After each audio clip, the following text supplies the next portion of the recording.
작년에도 역시 우리나라 출산율은 역대 최저, OECD 국가 중 꼴찌였습니다. 여성 한 명이 평생 낳을 것으로 예상되는 평균 출생아 수인 합계 출산율이 0.81명으로 1년 전 0.84보다도 더 내려갔죠. OECD 38개 회원국 중 합계 출산율이 한 명이 안 되는 나라는 우리나라뿐입니다. 출산율이 최저인 만큼 지난해 태어난 아이 수 역시 역대 최저, 20년 전에 비하면 절반밖에 안 됐죠. 집값, 직장, 육아 등 해결할 문제가 많다 보니 결혼이 늦어지는 건 기본.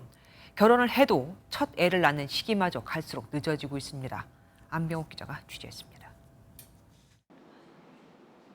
서울의 한 산부인과.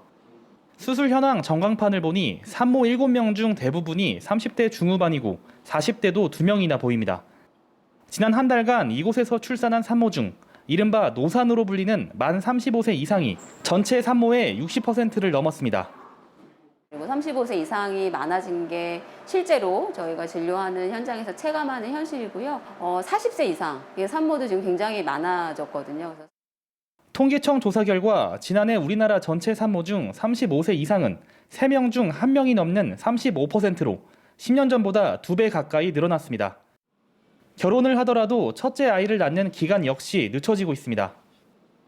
결혼 후 2년 안에 첫째 아이를 출산하는 산모는 51.7%로 10년 만에 20%포인트 넘게 줄었습니다.